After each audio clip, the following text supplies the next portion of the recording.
الصبح بدا من طلعته. حضرت ابراہیم بہت بڑے مہمان نواز تھے. صرف قربانی نہیں دیتے تھے، سارا سال بہت سارا لنگر، بہت سارا کھانا پینا، بہت ساری چیزیں جاری رہتی تھی. اور جتنے غریب لوگ تھے فلسطین کے، ان کو پتا تھا کہ حضرت ابراہیم علیہ السلام کا لنگر جاری ہے. فلسطین میں جب آپ کا قیام تھا، ایک دفعہ ڈھیروں مہمان آ گئے اور کھانے کو کوئی چیز نہیں. حضرت سارہ اور جناب ہاجرہ دونوں اس وقت موجود تھیں. وہ کہنے لگی ابراہیم بہت سارے مہمان آ گئے تو کیا کریں؟ جناب سارہ کہنے لگی کس طرح کر کے ان کی مہمان نوازی کروں؟ اور حالات یہ ہیں کہ قحط پڑا ہوا ہے فلسطین میں، مصر میں، دور دراز علاقوں میں. حضرت ابراہیم کہنے لگے یہ اللہ کے مہمان ہیں اور ہمیں رب کریم کا بندہ سمجھ کے آ گئے ہیں، اللہ ہی بندوبست کرے گا. فرمانے لگے میرا مصر میں ایک دوست ہے، وہ قحط کے دنوں میں غلہ جمع کر لیتا ہے، میں اس کی طرف پیغام بھیجتا ہوں، مجھے امید ہے وہاں سے غلہ ملے گا. 2 3 5 اونٹ والے غلام بلائے اور ان کو کہا کہ جاؤ غلہ لے آؤ مصر کے دوست سے. وہ لوگ کہتے ہیں ہم غلہ لینے گئے، وہاں جب پہنچے تو حضرت ابراہیم خلیل اللہ علیہ السلام کا پیغام دیا تو آپ کا وہ دوست کہنے لگا غلہ تو بے شمار تھا، مجھے خبر نہیں تھی کہ حضرت ابراہیم کا پیغام آئے گا، تو میں تو سارا تقسیم کر چکا ہوں. لوگ لے گئے، اب تو کوئی شے نہیں. اب وہ خالی آ گئے 5 کے 5 اونٹ. جب خالی آئے تو حضرت ابراہیم کی حویلی کی دیواریں چھوٹی چھوٹی تھیں. ان غلاموں میں سے، خادموں میں سے، آپ کے ان چاہنے والوں میں سے ایک کہنے لگا یار وہ غریب تو انتظار کر رہے ہوں گے کہ غلہ لینے گئے ہیں، ہمیں روٹی ملے گی. چھوٹی چھوٹی دیواریں ہیں، وہ جب دیکھیں گے نا خالی آ گئے تو انہیں تکلیف ہوگی. اس طرح کرو بوریوں میں ریت بھر لیتے ہیں، ریت بھر کے لے جاتے ہیں، بعد میں اندر رکھ کے انہیں سمجھا بہلا لیں گے یا حضرت ابراہیم کو بتائیں گے، وہ خود ہی ان لوگوں کی دل جوئی فرمائیں گے. اب غلہ کی جگہ ریت بھر کے اونٹوں پہ رکھ کے لائی گئی. لا کے بوریاں جب رکھ دی گئیں، حضرت ابراہیم علیہ السلام دوپہر کے وقت آرام فرما رہے تھے. بی بی سارہ اٹھی، کہتی ہیں جب میں نے دیکھا نا کہ بوریاں پہنچ گئی ہیں تو گئی، غلام کو ساتھ لیا اور اس کو جب کھولا نا تو کہتی اتنی حسین گندم میں نے پہلے کبھی دیکھی نہیں تھی، اتنا پیارا دانا میں نے کبھی ملاحظہ ہی نہیں کیا تھا. فرماتی ہیں جب اس کو پیس کر چکی میں روٹیاں پکائیں تو خوشبو دور دور تک پھیل گئی، اعلیٰ غذا بنی. بڑے بڑے کھانے بیبیوں نے مل کے پکائے، چن دیے گئے. حضرت ابراہیم اٹھے تو لوگ کھانا کھا رہے ہیں، سجدہ شکر ادا کیا، اور جب سجدے میں گئے تو وحی آنے لگی، پھر رونے لگے. جب پلٹ کر باہر تشریف لائے تو جناب سارہ کہنے لگی ابراہیم تمہارا مصری یار بڑا اچھا ہے، اس نے اتنی اعلیٰ گندم بھیجی ہے کہ اتنی تو میں نے پیاری گندم کبھی دیکھی نہیں. جناب ابراہیم مسکرائے، فرمانے لگی سارہ یہ مصری یار نے نہیں بھیجی، یہ میرے عرشی یار نے بھیجی ہے، یہ میرے عرشی یار نے بھیجی ہے. بھائی مہمان نوازی مزاج تھا، ہاتھ لٹا دینا مزاج تھا، دوسروں کی اشکشوئی مزاج تھا. حضرت ابراہیم علیہ السلام کا طریقہ ہے قربانی، حضور نے ان کا طریقہ بیان کیا. اگر سال کے بعد قربانی دینا ان کا طریقہ ہے تو سارا سال غریبوں کو روٹی دینا بھی حضرت ابراہیم کا طریقہ ہے. سارا سال غریب کی نوکری کرنا یہ بھی حضرت ابراہیم کا طریقہ ہے. بھوکے کو کھانا کھلانا یہ بھی. میرے مصطفیٰ کریم سید عالم صلی اللہ علیہ وسلم سے صحابہ نے پوچھا حضور بہترین مسلمان کون ہے؟ بہترین مسلمان؟ تو حضور نے فرمایا جو سلام لینے میں پہل کرے اور غریب کو روٹی کھلانے میں سب سے اچھا ہو، وہ بہترین مسلمان ہے، زبردست مسلمان. ہمارے ہاں دعوتیں ہوتی ہیں تو امیروں کی، افطاریاں ہیں تو امیروں کی، اور میرے مصطفیٰ کریم علیہ السلام نے فرمایا بدترین دعوت ہے جس میں امیر بلائے جائے غریب نہ بلائے جائے، وہ بدترین دعوت. حضرت ابراہیم کا طریقہ رہا ساری زندگی مہمان نوازی. ایک وقت ایسا آیا کہ اللہ تعالیٰ نے حضرت ابراہیم کو بہت زیادہ مال عطا فرمایا، اتنے اونٹ گنے نہیں جاتے، گائیں اتنی زیادہ کہ شمار نہیں ہوتی، بکرے بکریاں اتنی زیادہ کہ شمار، بہت زیادہ مال اللہ نے عطا فرمایا. اور ابھی کچھ عرصہ پہلے آپ پیچھے جائیں نا تو جو لفظ مال تھا وہ روپے پہ تو بولا ہی نہیں جاتا تھا، وہ جانوروں پہ بولا جاتا تھا. بہت زیادہ مال اللہ نے دیا، بکریاں، گائیں، اونٹ، بیل، بڑا کچھ. رب کریم نے فرشتوں سے فرمایا کہ واتخذ اللہ ابراہیم خلیلا، ابراہیم میرا دوست ہے. تو فرشتے کہنے لگے یا اللہ جسے اتنا کچھ دیا جائے اس نے دوست تو بننا ہی ہوتا ہے، تو نوازا ہی پڑا ہے، اتنا مال، اتنے کھیت کھلیان، اتنا کچھ. اللہ کریم نے فرمایا جاؤ آزمائش کر لو، امتحان لے لو۔ فرشتہ امتحان لینے پہنچ گیا۔ حضرت ابراہیم کے جانور چر رہے ہیں چراگاہ میں، حضرت ابراہیم بھی ہیں، غلام بھی ہیں، بہت بڑا ریوڑ ہے، آپ تشریف فرمائیں۔ ایک فرشتہ آیا تو کھیت میں چھپ کے بیٹھ گیا اور بلند آواز سے کہنے لگا سبحان اللہ والحمد للہ ولا الہ الا اللہ واللہ۔ یہ تسبیح بڑی پسند ہے، محبوب نے ان کی فضیلت بیان کی۔ اب وہ حضرت سیدنا ابراہیم علیہ السلام کھڑے تھے تو وہ کھیت میں بیٹھ کے تسبیح پڑھنے لگا سبحان اللہ والحمد للہ ولا الہ الا اللہ۔ حضرت ابراہیم کہنے لگے یہ میرے رب کا نام کون لے رہا ہے؟ بڑی اس کی میٹھی آواز ہے، بڑی کون ہے؟ ڈھونڈنے لگے، گھومتے گھومتے اس کے پاس چلے گئے، فرشتہ انسانی شکل میں۔ تو میرے رب کا ذکر کر رہا تھا؟ اس نے کہا میں ہی کر رہا تھا۔ فرمانے لگے یار ایک دفعہ پھر نہیں کرتا؟ تو کہنے لگا ابراہیم پہلے تو میں اپنی مرضی سے کر رہا تھا، تو کہتا ہے تو پیسے لگیں گے، پیسے ہیں تو کر دیتا ہوں۔ حضرت ابراہیم کہنے لگے بول تو کیا لے گا؟ میرے اللہ کا ذکر سنانے کا کیا لے گا؟ کہنے لگا جتنی بکریاں آپ چرا رہے ہیں ساری دے دے تو میں اللہ کا ذکر سنا دیتا ہوں۔ آپ نے فرمایا بس جا تیری ساری ہوئی، میرے رب کا ذکر سنا۔ اور پھر شروع ہو گیا سبحان اللہ الحمدللہ ولا الہ الا اللہ واللہ اکبر۔ حضرت ابراہیم علیہ السلام کیف میں یار پھر ذرا سنا، نا علما وچ پھسا سانو، تو یار دی گل سنا سانو، ذرا دوبارہ سنا۔ میں پھر سنایا، ایک دفعہ پھر کہا۔ فرشتہ کہنے لگا بس جی آپ کے پیسے پورے ہو گئے۔ حضرت ابراہیم کہنے لگے چل ایک دفعہ اور سنا۔ کہنے لگا پیسے لگیں گے، تو کیا لے گا؟ کہنے لگا گائیں بھینسیں ساری میری۔ فرمایا بس یار اتنی قیمت، تو سنا صحیح، سارا کچھ ہی تیرا۔ پھر شروع ہو گیا سبحان اللہ والحمدللہ ولا الہ الا اللہ واللہ اکبر۔ گائیں دے دیں، بھینسیں دے دیں، وہ ذکر سناتا ہے۔ حضرت ابراہیم کبھی مچلتے ہیں، کبھی روتے ہیں، کبھی آہیں پڑھتے ہیں، تو میرے رب کا نام لے رہا ہے، ذرا پھر سے لے۔ کیف جاری ہے۔ کہنے لگا بس بھائی۔ حضرت ابراہیم فرمانے لگے تو اور لے لے جو لینا ہے، مجھے ذکر سنا۔ اس نے کہا ابراہیم بکریاں میں لے چکا، گائے بھینسیں میں لے چکا، اونٹ رہ گئے، سارے لے لوں گا پھر ذکر سناؤں گا۔ فرمایا جا تیرا ہوا تو ذکر سناتا رہ، میں دیتا ہوں۔ دے دیا، کچھ دیر ذکر کیا تو اب خاموش ہو گیا۔ حضرت ابراہیم خلیل اللہ علیہ السلام فرمانے لگے ذکر سنا۔ کہنے لگا ابراہیم اب تیرے پاس دینے کو کیا ہے؟ ہر چیز تو میں لے چکا۔ آپ فرمانے لگے یہ گائے بھینسیں بکریاں چرانے کے لیے تجھے کوئی نوکر ملازم بھی تو چاہیے نا، تو اس طرح کر مجھے رکھ لے، میں روٹی نہیں مانگوں گا، کھانا نہیں مانگوں گا، تو اللہ کا ذکر سناتا رہنا، میں تیرے جانوروں کی نوکری کرتا رہوں گا۔ حضرت ابراہیم علیہ السلام نے جب یہ کہا نا، فرشتے کی آنکھوں میں آنسو آ گئے۔ تر دامنی پہ شیخ ہماری نہ جائیے، ہم دامن نچوڑ دیں تو فرشتے وضو کریں۔ فرشتہ رو پڑا اور کہنے لگا ابراہیم مجھے سینے سے لگاؤ، آپ واقعی اس قابل ہیں کہ اللہ آپ کو اپنا دوست بنائے، واقعی اس قابل ہیں کہ رب آپ کو اپنا۔ حضرت ابراہیم علیہ السلام کا خدا سے محبت کرنے کا نرالا انداز۔ اور میرے بھائی یہی محبت انہیں میرے مصطفیٰ سے بھی تھی۔ ایک نبی گھر بنا رہا ہے، دوسرا بنوا رہا ہے۔ حضرت اسماعیل علیہ السلام پتھر اٹھا کے لا رہے ہیں، جناب ابراہیم بنا رہے ہیں۔ جب خانہ کعبہ بن گیا تو کہنے لگے ربنا وابعث فیہم رسولا، اے اللہ اب اسے بسانے کے لیے اپنا آخری رسول بھی عطا فرما۔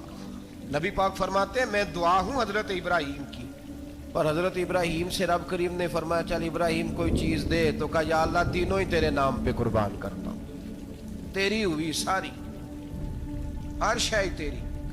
حضرت ابراہیم نے دین کے لیے، آپ شہر بابل کے قریب پیدا ہوئے تھے، وہاں سے مصر آئے، مصر سے فلسطین آئے، اور فلسطین سے آ کر کے کعبہ آباد فرمایا۔ زندگی سفروں میں گزری، سفر ایک تکلیف والی چیز ہے، پر حضرت ابراہیم نے وطن چھوڑ دیا، گھر چھوڑ دیا۔ جان بڑی عزیز ہوتی ہے، تو حضرت ابراہیم نے جب دین کے لیے نکلے تو جد و جہد کی، گھر کے اندر بھی گھر کے باہر بھی۔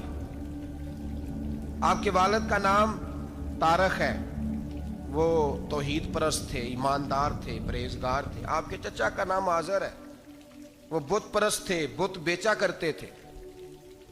حضرت سیدنا ابراہیم علیہ السلام جب میدان عمل میں نکلے تو حضرت ابراہیم علیہ السلام نے اپنے گھر سے جہاد شروع کیا، لڑنا پڑا،